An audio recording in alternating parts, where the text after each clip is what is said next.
Greetings, Ian from RTO here. Welcome to another retro ranking on Ladies' Day. So today I've got an American singer for you, the one and only Miss Carole King.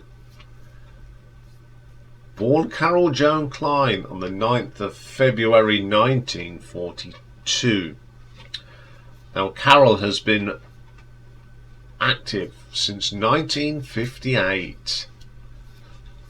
Long time, and she was initially part of the staff of songwriters at 1615 Broadway. Then she became a solo artist in her own right. Now Carole is of course regarded one of the most significant and influential musicians of all time. She's the most successful female songwriter in the later half of the 20th century. Now in the US she has written or co-written quite a lot with Gerry Goffin, 118 pop hits that were on the Billboard Hot 100.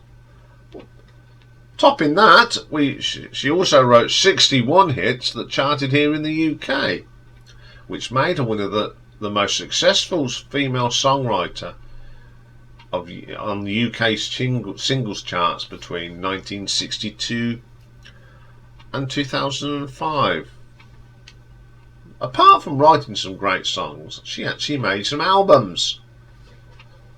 25, the most successful being Tapestry, which held a record for the most weeks at number 1 by any female artist. 75 million album copies sold, roughly, through a career. She's won 4 Grammys, was inducted to the Songwriters Hall of Fame, inducted twice into the Rock and Roll Hall of Fame as a performer and a songwriter. She's the recipient of the 2013 Library of Congress Gershwin Prize for Popular Music, for the first woman that was honoured in the Kennedy Center honorary in 2015. Not a bad career, is it? She has wrote some great songs, quite a few with Gerry Goffin, and wrote for other people. So let's have a look at some of my favourite songs by Carole King. And boy was this hard. It's probably one of the hardest retro rankings I've ever done, because I love all of these tracks. Sure, I've just stood on Rocky. He's decided to sit in a most peculiar place today. Okay then, coming in at number 10, we got a 1972 and a single that reached number 24 in the charts in the United States, and it's called Back to Canaan. Love this track. It's a great vocal from Carole, and I like that there's some bongos in this, and it's bongos and piano, and it really is a super track. Okay then, coming in at number 9, we go back to 1959, and I think this is for either a first or second single, and it's called Short Mort. Didn't chart, which is a shame because it's a nice little rock and roll track. It's amazing, there were some worse songs than this in the charts in America, and they charted, and this one didn't, which is so bad, because it's a great track. Okay then, coming in at number 8, we go to 1971 now on a double A side. One of the double A side is Smack Water Jack, but we're going for the one on the other side for number 8, and that's So Far Away. Got to number 14 in the charts in the United States. One of Carole's classic tracks for me. She just writes great words, just a terrific melody as well. It's a great track. Okay then, coming in at number 7, we're staying with 1971 and another double A side single. The other side was Feel the Earth Move, and this is It's Too Late. Number 1 in the USA, number 6 here in the UK. A lot of people have covered this over the years, but I still think this is the best version. There is just something about Carole's vocal on this. It's one of my favourite songs by Carole King. Okay, then coming at number 6. Now, this song originally was written for Bobby V, and it's written by Carole King and Gerry Goffin.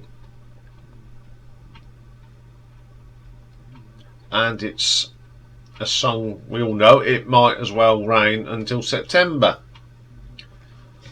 When she recorded it, it got to number 22 in America and number 3 here in the UK.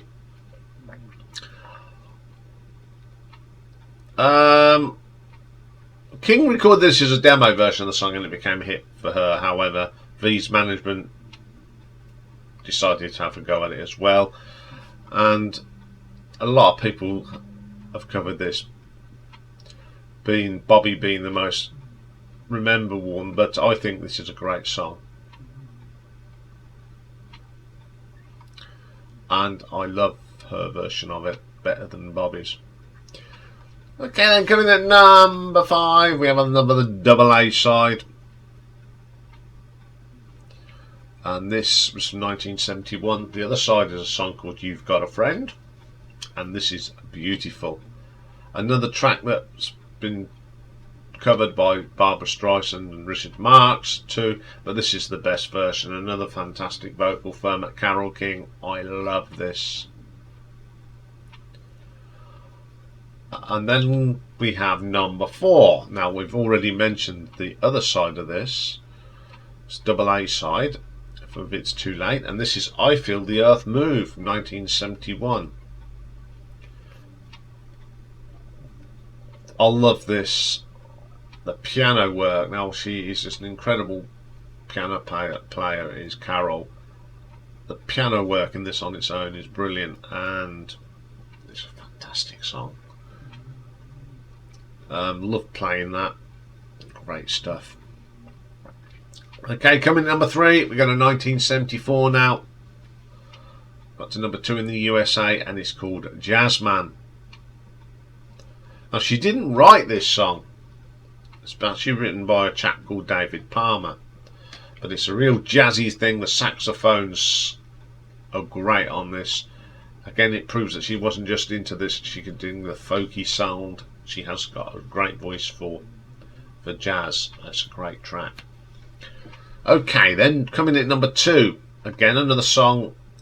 We've mentioned the other side of the double A from 71, and got to number 1 and number 6, and this is Smack Jack Water, sorry. Another great track. It's a bit of a boogie shuffle here. Some great piano playing on this. Wonderful track. Okay then, coming at number 1. The Other Side was beautiful from 1971, and this is You've Got a Friend. Didn't chart for Carole King, but of course it was a huge hit for James Taylor. I'm sorry, I like this version. The other thing is they were both recorded at the same time, so Carole laid down one track and James did the other, and it was huge. Got to number 1 in America for James Taylor and number 4 in the UK. But as much as I like James Taylor's version, this is the best version, always will be in my books. So there we are. There's 10 of my favourite songs by Carole King, but I have got some honourable mentions. Now, one of them is the song that she recorded in 1970. It was released as a single, didn't chart. It was written with her first husband, Gerry Goffin. It was recorded by the Drifters, and it's Upon the Roof. Great track. Love this track. I love her version. I love the Drifters version. And here she does it with James Taylor, which is nice. But the worst version of this, of course, is done by Robson and Jerome. They absolutely murdered it. I hate that song. Nah, they did it. Oh, they ruined it. Okay, then the next one is from 1975. It got to number 9 in the USA, and it's Nightingale, another David Palmer penned song. And the music is fantastic, and even though Carole didn't write it, she sings this really well. Great song. And the last one is a track again that she wrote with Jerry Goffin, and it was a big hit in America for the Chiffons in 1963. But this is One Fine Day. She released it in 1980 and it got to number 12. I still think this is the best version of it. They've got a story behind this one as well. Now, back in the day, when one of the jobs I did, I used to sort of work with people that experienced. We used to take them on holiday, and 9 times out of 10 you take them to a holiday camp. They loved all that sort of thing. And there was some music playing, and there was someone sitting next to me, and she said, "What's this?" She says, "Is that Carole King?" And I went, "Yeah, that's Carole King." She says, "What's she doing singing a chiffon song?" Well, I says, "Well, considering she wrote it, she can sing what she likes." Oh. I thought it was written by the Chiffons. No. Yeah, quite funny. Some people just don't get it sometimes. But I thought I would mention that little story. It's a great track. I do prefer Carole's version of it as well. But there we go. There's a few songs by Carole King. Great songwriter, and I can't see anyone I've never heard anyone say anything bad about Carole. So that's it for today. Don't forget, today is the closing date of the Wally of the Year nominations, and I shall be putting them up later today for you to vote. And I'll be back tomorrow with a marathon. And we have got a marathon tomorrow. We are looking at the mighty Straubs, which I'm looking forward to. Someone asked me to do the Straubs, so we get the Straubs. So that's all for tomorrow. The good news is the sun's coming out here in Northampton. We haven't seen it for a few days, so all things are good at the moment. So have a great day, everyone, and I will see you all tomorrow. Bye for now.